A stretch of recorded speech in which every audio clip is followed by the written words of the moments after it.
Tradução português-alemão.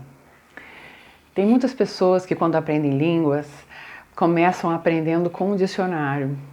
Cada palavra, elas procuram a palavra na outra língua, seja em alemão, seja em francês, seja em qualquer língua, e começam assim se habituando a buscar uma correspondência exata na língua-alvo, na língua que está aprendendo, né?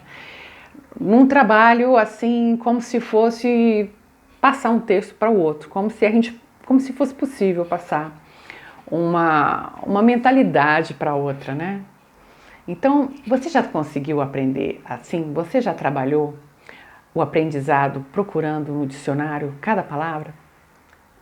Hoje nós vamos falar sobre tradução no aprendizado e eu vou falar também sobre a minha experiência, né?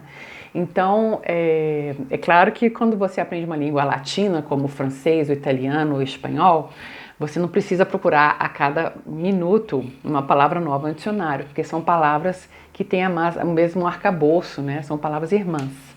Agora, quando você vai aprender inglês ou alemão, aí realmente você vai precisar um pouco mais de paciência com as palavras novas. Quem sabe bem o inglês vai ter facilidade no alemão, porque são línguas irmãs, né?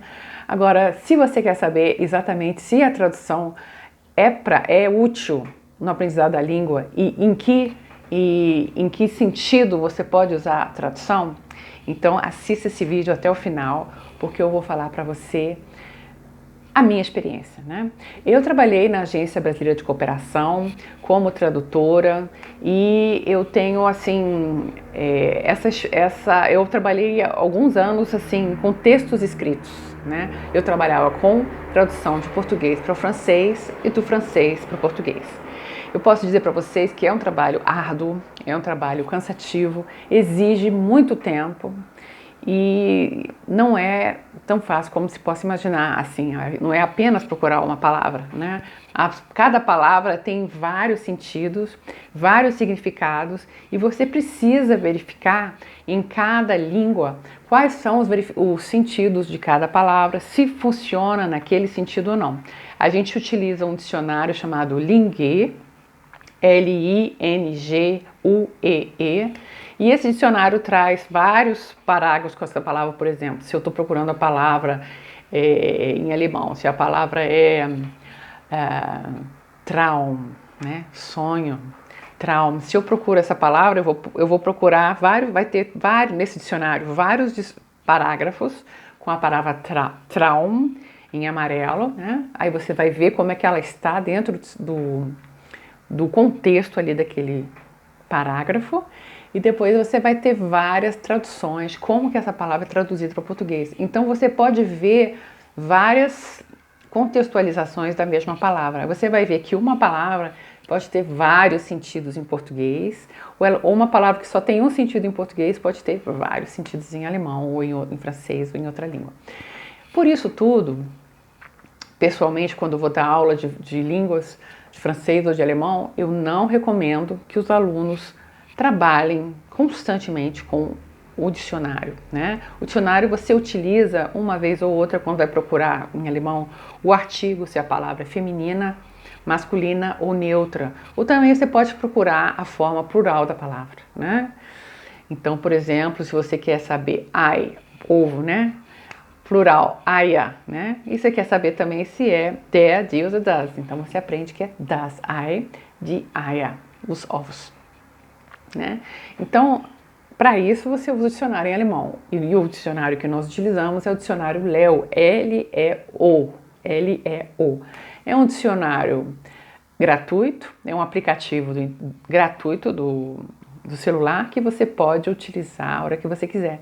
E ele é recomendável, né? É muito bom e muito prático.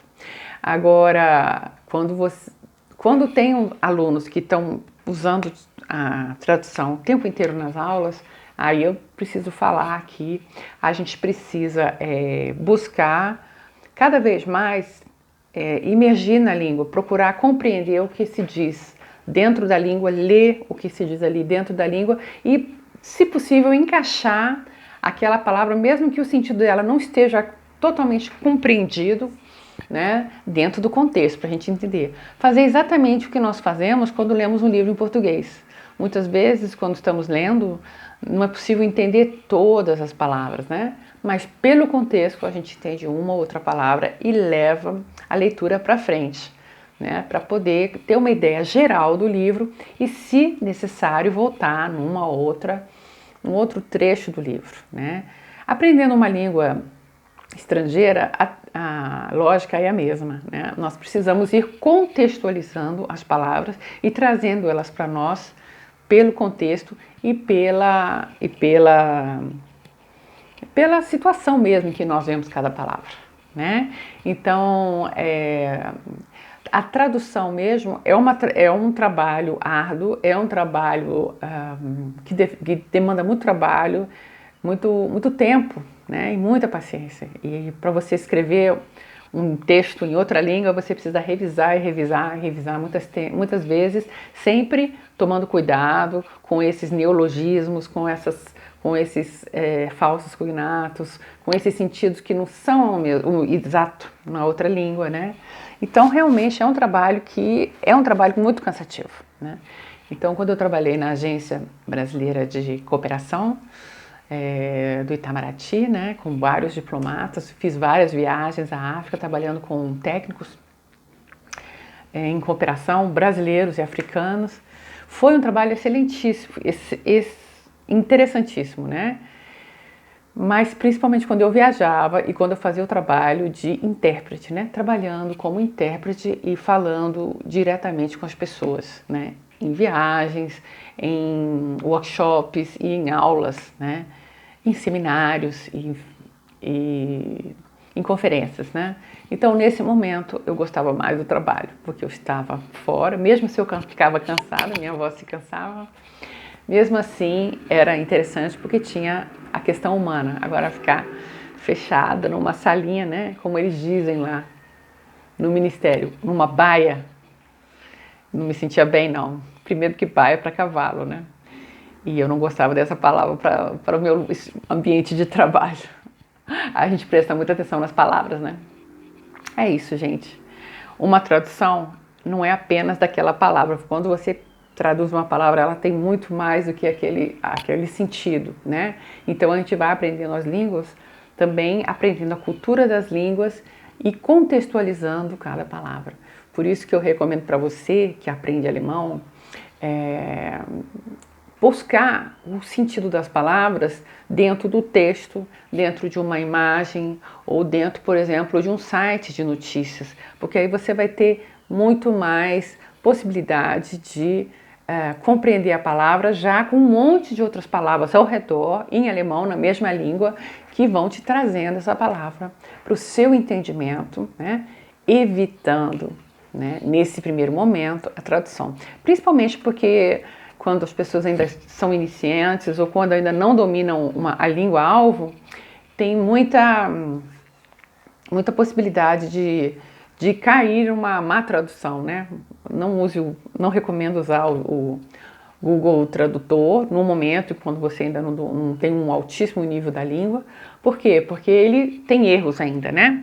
Então, assim, ele é uma ferramenta, o Google Tradutor é uma ferramenta cada vez mais útil para os tradutores profissionais, mas, assim, a gente usa, como que a gente usa ele? A gente vai escreve todo um parágrafo, né? Escreve todo parágrafo e ele manda um parágrafo para você. Agora, se você escrever só uma palavra, só uma frase, você corre o risco de ter uma tradução errônea. Quanto mais você escrever, especificar essa frase, essa palavra, né, com um parágrafo, 2 parágrafos, mais possibilidade você tem de o Google Tradutor afunilar a sua pesquisa, no sentido de chegar mais perto da tradução que você quer, né? Às vezes a tradução não vai ser uma palavra só, mas pode ser uma frase, né? Então nisso você também vai estar colaborando para essa ferramenta, que é o Google, para trazer mais conhecimento para outras pessoas que também estão fazendo pesquisa. Então, o que eu te recomendo, se você precisa de tradução, é o site Lingue, Lingue, onde você vai procurar parágrafos, né, para contextualizar palavras, e trabalhar com o Google Tradutor, se necessário, nesse sentido, escrevendo pelo menos um parágrafo grande para especificar bem que palavra você precisa e essa palavra em qual sentido, tá? Aí você vai dar mais informações e mais dicas, mais possibilidades do Google Tradutor auxiliar você, né? Ser um parceiro aí na tradução. Então, essa é a minha mensagem de hoje sobre tradução. Se você tem alguma pergunta ou algum comentário, fico muito feliz de poder responder e entrar em contato, tá? Comente, se você gostou desse vídeo, se foi útil para você, comente e compartilhe com seus amigos. Salve para você! E inscreva-se no canal, que esse é um ótimo apoio que você pode nos dar, tá? Então, é muito bom estar com vocês e até o próximo vídeo.